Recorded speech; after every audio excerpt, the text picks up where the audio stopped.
start this community of talking to each other just as coaches and just start a dialogue, I think is really important.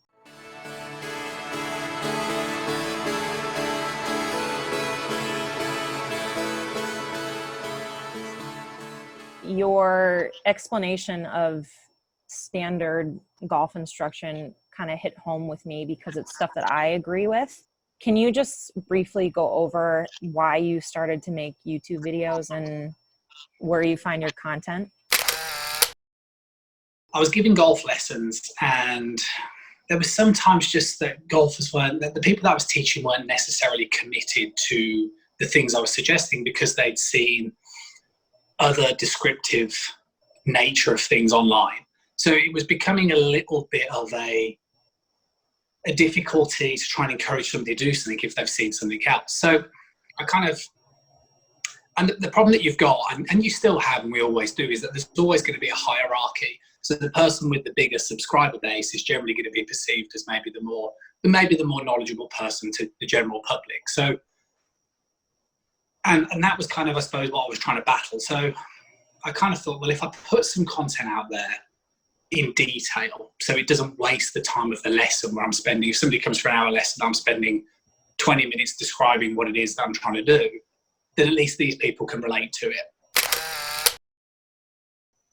In terms of where I've learned stuff, I mean, there's quite a multiple amount of sources, really,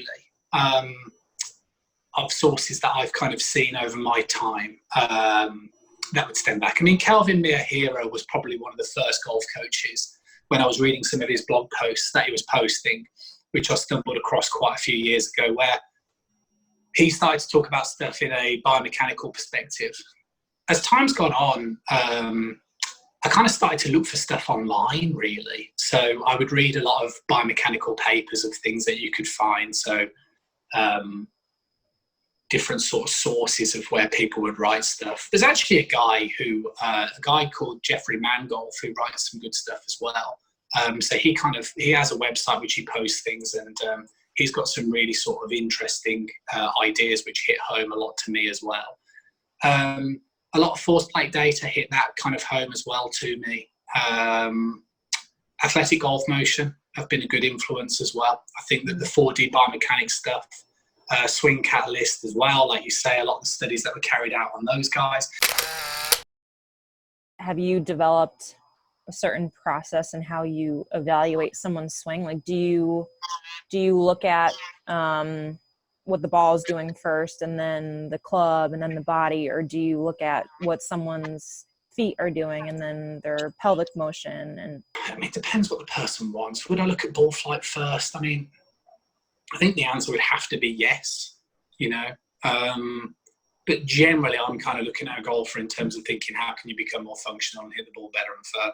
So it kind of would start with ball flight, but I'm not probably the kind of person, unless that person's at capacity, you know, so they're moving well, they're hitting the ball the decent distance, then I'm generally thinking, how can you become more functional to hit the ball better, basically, and potentially hit the ball further? Because I think if you're lacking distance, it doesn't matter how much we try and work on short game, that's really a complicated variable of getting up and down. Mm-hmm. You know, I think you could spend hours upon hours upon hours upon hours upon hours working on short game, and I still think you wouldn't get up and down that much more on a percentile. Do you know what I mean? As opposed to increasing distance. But again, you know, the other thing that I've learned over the years is that I tend to change my opinions quite a bit as well on different things. As somebody else comes up with another bit of research, it tends to change my thought. But at the moment, I would. And I'd also say at the moment, I do more online lessons and social media content than face-to-face stuff. So that would also influence my answer to that, basically. Are there any non-negotiables in how you teach, such as what you think impact positions should look like, or how you think the pelvis should work in the golf swing, or how the wrist should move in the golf swing? Well, I mean, you've obviously got to return the face square. You've obviously got to get the hands back in front of the ball. So you'd have to move the necessary amount to make that achievable. I would probably say that would be it. I mean, you can kind of most people don't like being flippy. Do you know what I mean? Yeah. That would mean like an excessive use of hands and stuff. So therefore, the only way you can make that happen is to rotate the lower body more. That's the only way you can abide by the law of staying on plane, is to create a better clearance and sequencing of, should we say, the lower body movement, to therefore mean that you don't have to use the hands as excessively. But, you know, like with Sasha McKenzie's stuff, you know, you still have to use your hands.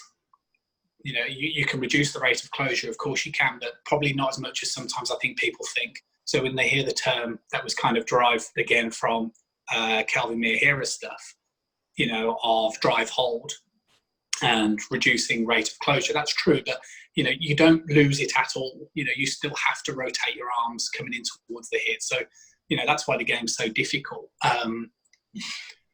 Because you're obviously trying to yield the club at such a fast pace and return it square and get a good contact and hit it out the centre of the club face. I mean, the game theoretically is like impossible, right? But apart from that, no. I mean, I think similar to, you know, kind of briefly what I mentioned earlier, I would look at a golfer in terms of where they're trying to get to and where they potentially are. And then I would be trying to create some sort of clear pathway as to how realistically they can align those.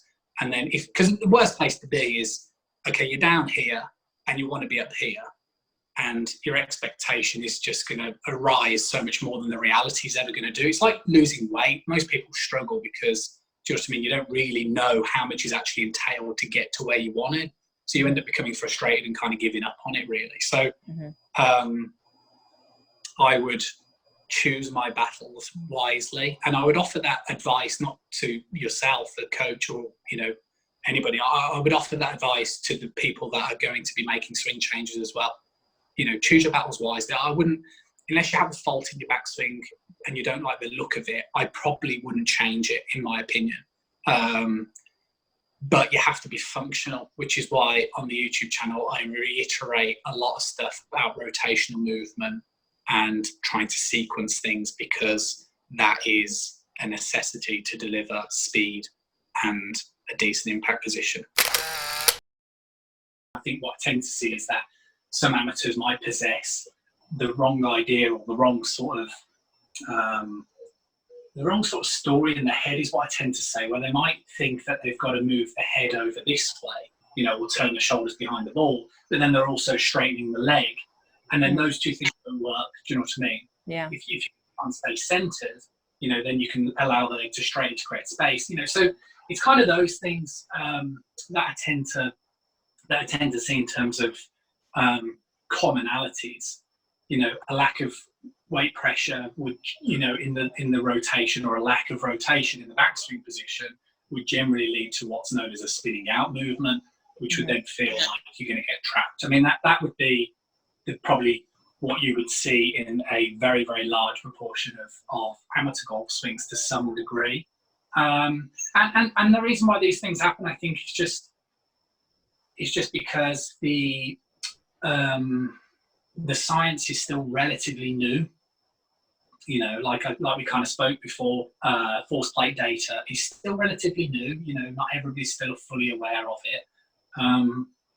And we still don't know definitively which muscle groups are activating the golf swing to say that you have to do this and this leads to that. You know, we're aware of, you know, whatever kind of sequences, you know, from TPI's early research, but what moves what to kind of, shall we say, create an element of locomotion in the body is still unclear, and possibly always will be. So, you know, we're, I think that my point is that we can see a golf swing move, and we can see a golf pro move linear in the swing, and then therefore, you know, a golfer, an amateur, can watch that and just immediately shift everything left. Do you know what I mean? And then get stuck and trapped.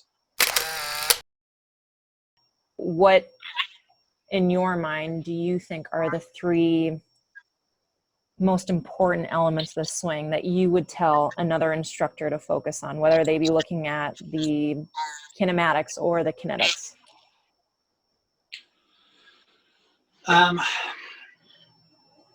That's a good question. I mean, what advice would I give somebody else to look at? I think that the functionality of how an individual moves would be really, really key, in terms of whether the person is demonstrating an element of athleticism with things like speed. I think that would be a really important thing. Not necessarily to judge a book so much by its cover as well. So generally we can see postures look indifferent. So one of the things I tend to talk about on the channel is, when we go into posture, pelvis goes downward facing, and then we're trying to stay in that. But a good example is that postures and skeleton and anatomy can look different. So things can immediately look different, and it's very easy to go, oh, that spine's curved. But there'll be numerous reasons as to why somebody's spine might be slightly curved. Do you know what I mean? So things can still look a different way and still be potentially completely functional. So I think functionality has to rule. I mean, that would be the big thing.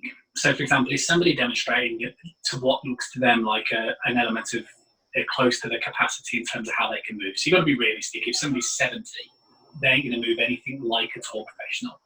But if somebody looks pretty mobile and they're moving very, very slow, the question you should be asking yourself is, okay, how are you going to get that person to move better? That's it, right? A good example, like, leads into the last question as well. Like, one of the guys who's just taken up doing this like online program that I'm doing, had been like too short in the backswing position, not gaining any sort of distance whatsoever. And it was the same. It's like that explanation I used previously. He got it into his head that the shaft angle had to be perfectly positioned on plane, like so much to the point that the right arm was just becoming so restrictive, that as soon as we liberated that and we kind of just said, let that right arm pull that club back, he hated the look of the club going more across the line, but increased like 2 clubs, maybe 3 clubs worth of distance almost immediately. So the difficulty of changing is the hard thing, isn't it? That would be my advice to another golfer, is kind of similar to conversations we've had. If somebody's not functional and doesn't look like they're swinging it very good, then figure out why. And try, and if you can, you'd have to figure out, do they swing it that way because they grip the club this way? Is their arm in a certain amount of rotation position at address? Is their posture going to hinder how the golf swing looks? Because not everybody's going to look the same way. That's the big, big message. Golf swings are going to look massively different. They have to be based on range of motion, the biomechanical set makeup of an individual, just in terms of things like how they're choosing to hold the club. And the new world that I'm trying to learn more about, that again is complicated, is muscle activation. So what's not uncommon is in the, say, fitness world and physio world, that let's say somebody's either recovering from an injury or somebody's trying to physically improve how they train, that you'll go to the strongest muscle group and you don't necessarily focus on the correct muscle group. So if somebody's doing ab crunches, after a few, they kind of just start maybe throwing the shoulders in. I mean, that's probably not a good example, but you kind of get the point that they'll start cheating by using their arms and they're not concentrating on the core and those muscle groups. So, that would become a big part of it as well. If you're trying to make somebody change something, you're trying to think potentially how and why that's happening. Is it acceptable the way it looks? Is it potentially functional? And then how you're going to get that person to change is going to be like drills, awareness, and just trying, if you can, give them a drill as to how it should feel. So how the glute should feel in the backswing if it's activated, and just do simple exercises like that. And going back again to Sasha McKenzie stuff, the thing that I like about it is it doesn't need to be perfect. I think that's the other thing about it with amateurs. I think that we have this idea that you've kind of got to be able to, hit a pretty straight looking shot a lot of the time. I've met a lot of people over time that, you might offer them like a simple suggestion, like turn your right foot out, that'll help you turn more. And they're like elated, and that's enough. Yeah. You know what I mean? So you got to be really careful. Like, some people are going to go down the route of, they want to learn every facet of the golf swing, and that's what they want to try and spend the rest of their life doing. And there's going to be other people that literally just want to be able to get the club on the back of the ball. So, I think it's, it's very much that, really. And I think, managing people's expectations equally, but also, yeah, trying to have enough knowledge, I suppose, to help as many people as you can, or at least be transparent, I guess, if you can't. So, I mean, for example, I've had people that are of a decent level of golf who I just can't, they physically couldn't move, you know what I mean? So they would have to go and see, say, some sort of trainer to improve range of motion and stuff, you know, so there's no point in spending hundreds of pounds on golf lessons with myself. It would be much more a case of you're miles better off spending that money elsewhere. You know, so when you look at things like learning curves and stuff, generally speaking, if you give somebody an exercise to do, they'll be terrible at it, but they'll actually very quickly get very good at it. And that could be anything. That could be like getting used to a grip change, for example. So you'll very quickly get accustomed to the grip change. The problem is that eventually you'll plateau with that thought.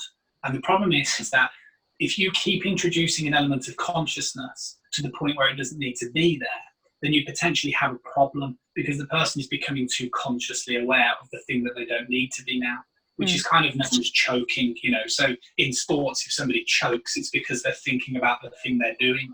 So ideally, again, on the YouTube stuff, what I try to do is I create some video content which has been inspired by numerous people, like we spoke about earlier.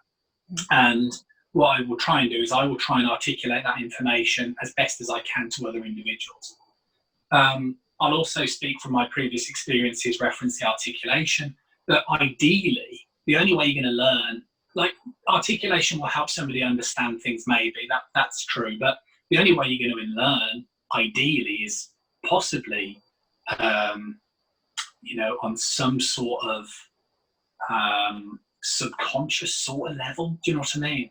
Like drills that are what you'd class as maybe pass or fail are brilliant. You know, so like a good example would be if you place a chair behind your backside, you know, say 2 to 3 fingertips, and the idea is that when you rotate back, your hip should hit the chair, and in transition you should stay on the chair. You know, that's a really good drill, because you don't have to overthink what you're doing, but you'll achieve or you'll fail the task. So that would be a brilliant drill, you know, because the person isn't overly thinking about the thing that they're trying to do.